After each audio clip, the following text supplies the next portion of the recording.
Chapter 6, Integumentary System, Part 2. All right, the dermis, as I was saying. The dermis possesses extensive nerve fibers. Lots of nerve endings run through the skin. The skin is a very sensuous organ. It detects things like touch, pressure, vibration, temperature. And of course, there are the motor nerve fibers that are controlling the flow of blood through the blood vessels and gland secretions. Dermal blood vessels are relatively large at the border between the dermis's reticular layer and the subcutaneous layer. And then smaller blood vessels branch up into the dermis, heading to the border between the dermis and the epidermis. Roles of the blood vessels and the dermis in general: body temperature regulation, supplying nutrients to the epidermis, and blood pressure regulation.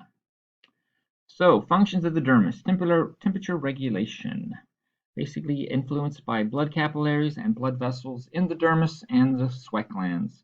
So if we get too warm, the blood vessels will dilate, increasing blood flow to the surface, and that will carry heat to the surface of the skin to be lost to the surrounding air. And also sweating, of course. The sweat glands, American glands, will activate, and as the water from the sweat evaporates, that'll pull the heat away from the body. And if we're too cold, the opposite happens. The blood vessels constrict, decreasing flow of blood to the surface of the skin, and of course, no sweating. Of course, we have sensory reception, as I mentioned earlier, all kinds of sensations detected by the nerve endings in the dermis. And of course, there's some role in secretion and absorption and immune function in the dermis. That also happens in the epidermis. Actually, the dermis has a much larger immune function since it has the blood vessels.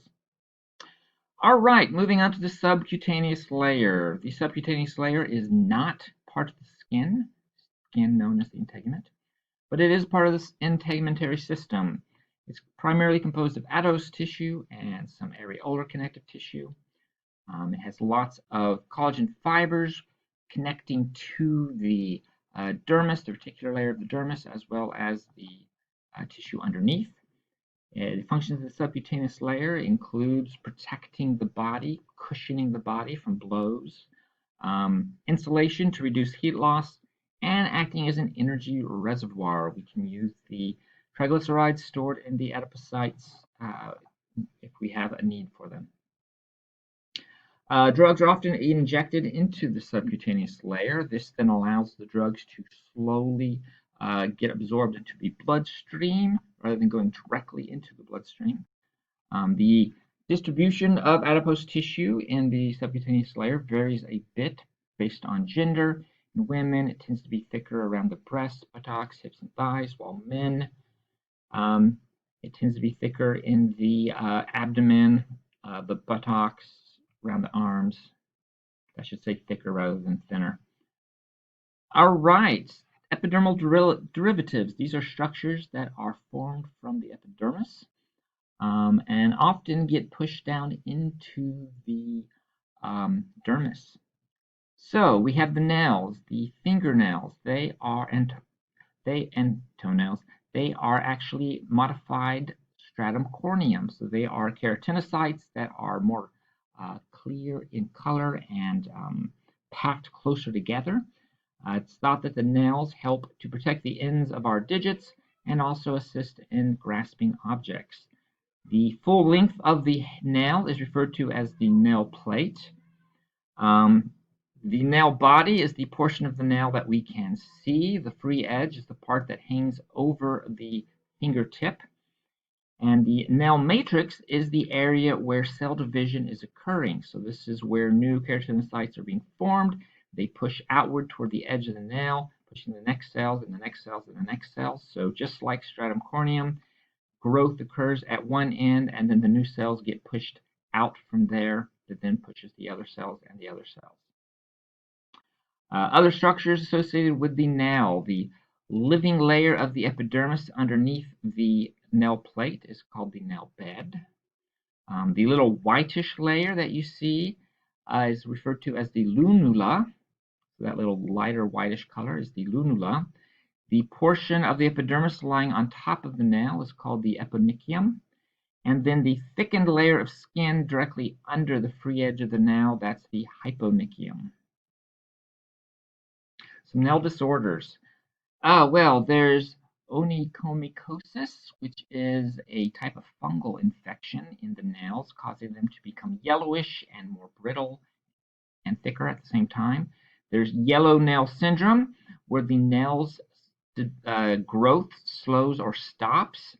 This is sometimes tied to a respiratory disease of one kind or another. There's spoon nails, where they have this convex dip rather than a concave structure.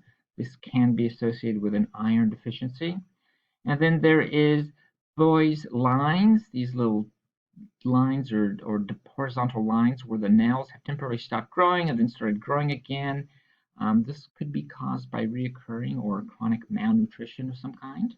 So again, you can look at someone's nails and sometimes learn a little about their health.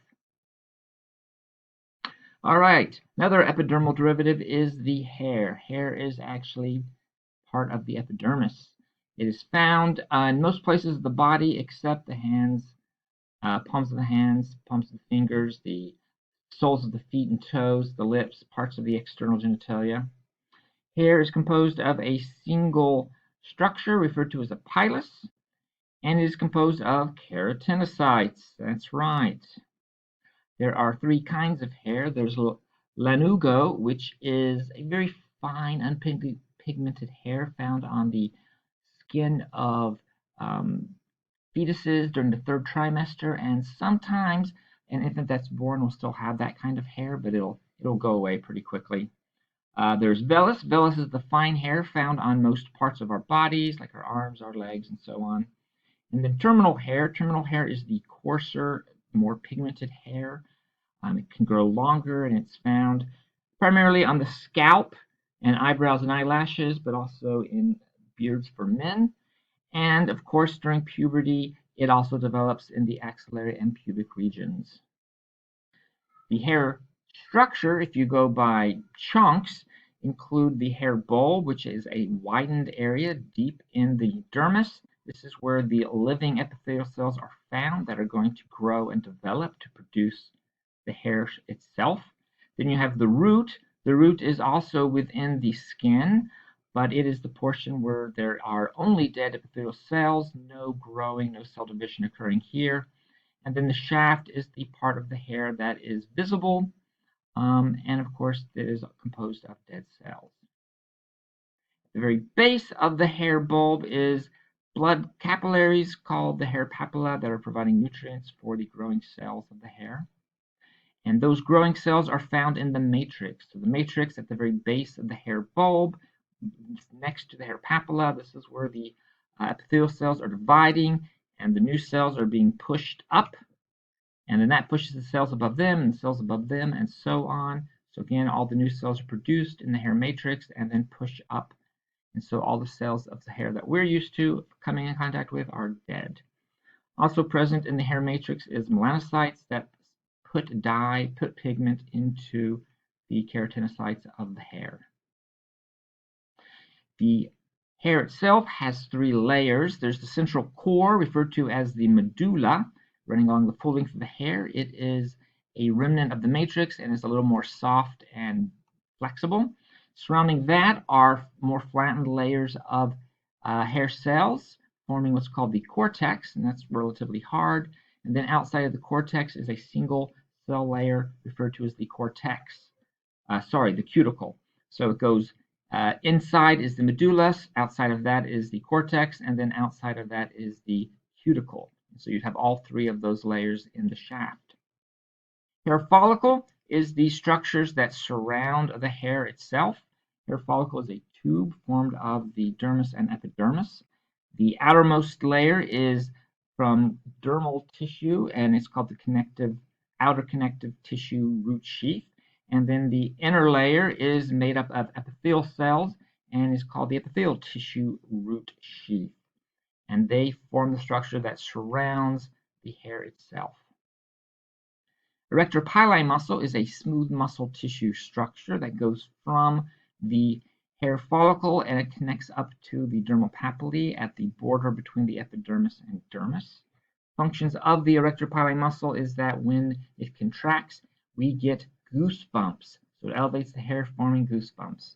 Not very important function for us, but it is more important for furry animals. All right, functions of the hair. Well, there is protection. Protects the scalp from sunburn and injury. Hairs in the nostrils and the ears protect from foreign matter going into them. Eyelashes, eyebrows help to protect the eyes, prevent things from falling into them. Heat retention, it prevents some heat loss through the scalp into the air. Sensory reception, it turns out there are tactile receptors associated with each hair follicle that will make us aware when something has touched or moved our hairs. Visual identification, people can recognize people by their hair. And chemical signal dispersal, it's thought that hairs can help disperse pheromones, especially from the axillary and pubic areas. So hair growth.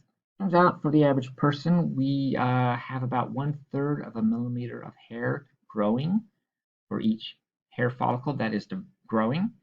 And this growth continues for somewhere between 2 to 5 years.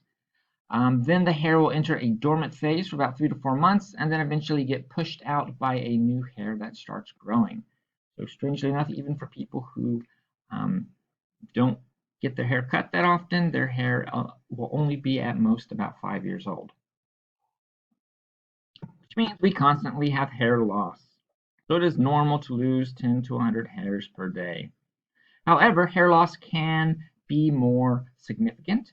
Hair thinning is pretty common when one ages and gets older, especially into elderly ages. Also, women can have diffuse hair loss where they lose a significant amount of hair all over their scalp. And this is basically how it's close to balding as women usually get. And then in men, you have male pattern baldness where regions of the scalp will lose all the hair follicles and it'll spread over time. And this is caused by a combination of genetic and hormonal factors. So everyone's hair is going to thin over time, but some people experience more dramatic hair loss.